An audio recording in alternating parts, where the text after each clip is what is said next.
Hi guys, it's Leah with Family Heritage Living.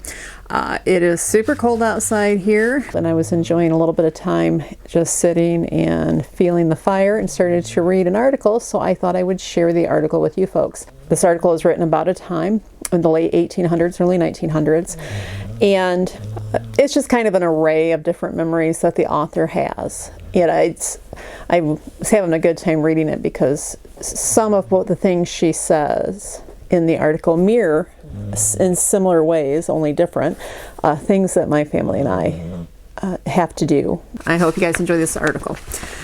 It begins, "In memory, I go back to the little red schoolhouse with its potbelly stove. There were in our school 7 different grades for about 16 to 18 pupils.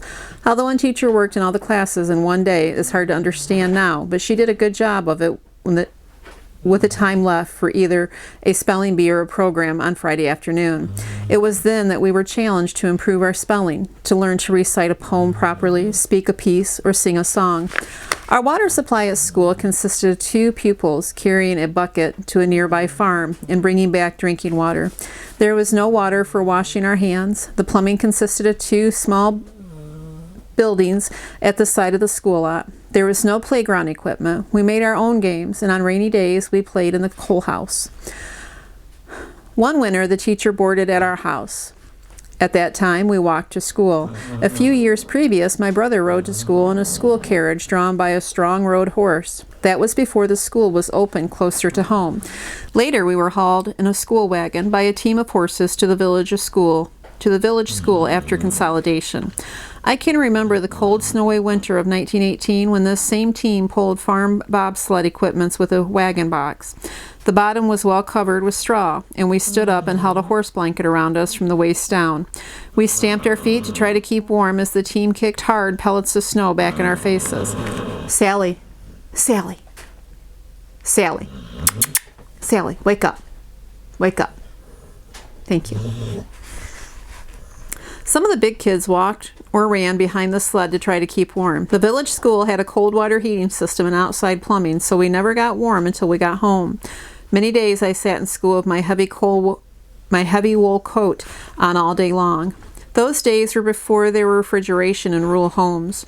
Our best means of refrigeration was by using the cellar under the house or the spring branch, as we had a spring with very cold water.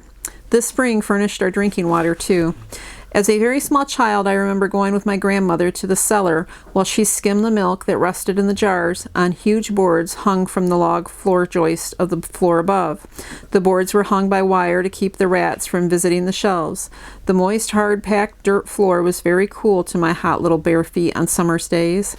Later, after the old house was torn down and my folks built a new house with a cement basement, it was not as good a place to keep things cool, so we used the spring branch. We placed large containers in the branch with the upper part above water level. We set our butter and milk and other foods inside and covered it with a large lid and weighed it with a large rock. Sometimes the dog would push away a large rock and help himself, or sometimes a flash flood would gush down our valley while we were gone and fill the containers with muddy water.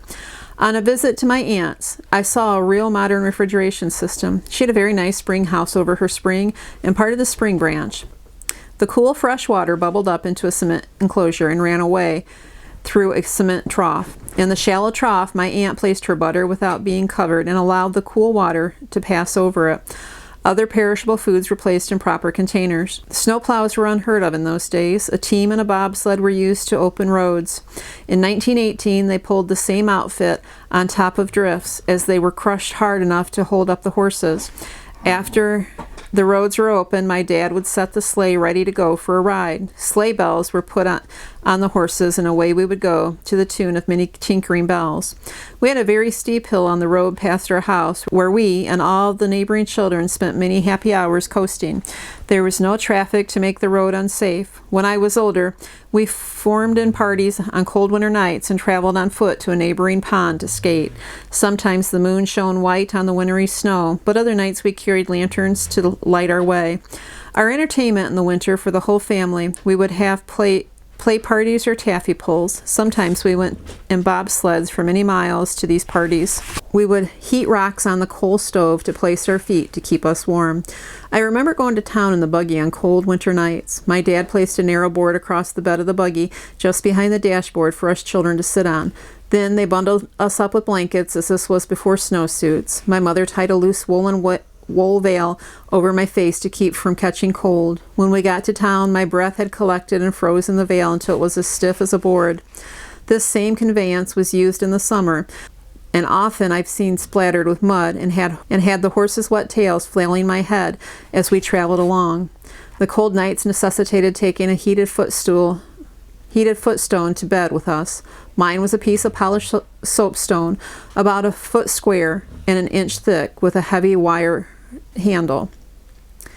The climate in our bedroom was about like the North Pole. I barely moved all night long after I got a small spot warmed. Before morning, I would awaken to find the footstone quite cold, and my feet likewise. An old lady in the neighborhood came down with something, old age no doubt, and the neighbors took turns setting up with her and giving her medicine. Those sitting up enveloped themselves in horse blankets to keep warm. Later, the old lady died, and I went to the wake with my mother. At the wake, several neighbors sat up all night long to guard the body from being stolen. We lived near a cemetery, and in bad weather, when a body was brought from an adjoining county for burial, it was often night when they arrived, and we loaned them lanterns to use during the rites there. We did not envy them their trip home through the dark and cold. The climax to all winter activities was the big butchering day. We may have butchered 2 to 3 hogs earlier in the winter, but only one at a time. Also, between Christmas and New Year's, we would butcher a beef. We generally hung 2 quarters in a metal corn crib where there was plenty of air circulation and allowed it to freeze. When we wanted beef to use, we would bring it into the house the night before and allow it to thaw enough to slice off several huge slices. Then we would return it to the crib. The other half of the beef we would can. While we were sterilizing it on the kitchen range, the steam would collect on the windows and outside walls and doors and freeze. This was a big job and was followed by making and canning mincemeat. We also rendered tallow to make soap. For this, we had made our own wood ash lye. Then about the 1st or 2nd week of February, when the weather was quite cold, the big butchering day arrived. The hogs had been fattened for several weeks and must be butchered in time to have several weeks for curing the meat before warm weather. The rendering kettle had been set up and scoured, while the day before butchering and filled with water. The wood was cut and some laid under the kettle for starting the fire. Everyone tumbled out of bed at 5 a.m. into a cold, snowy, dark world of butchering day. The fire was lit and the water heated while the regular chores were being done. After a hasty breakfast, the work began. By 9 p.m., the day's work was almost finished. Dad had the sausage in a huge wash tub and was mixing it salt and pepper. Now and then, Mom would take out enough sausage to make a cake and fry it. Dad would taste it for seasoning. When it was just right, we would stuff it, and soon a weary family would tumble into bed. The next few days were busy ones, curing meat, storing lard, and cleaning up. We also made liverwurst, head cheese, and soap grease. A few years later, we canned portions of the pork. Do you find that you guys do any of the things mentioned in the story? If so, and you would like to share below in the comment section, we would love to hear it. Thank you very much. And until next time, God bless. There's a little poem I want to share. It's called Grandma's Lap. The brown wicker chair by the side of the window was once my grandmother's throne. I thought her a queen, a princess was I. The world, she said, was our own.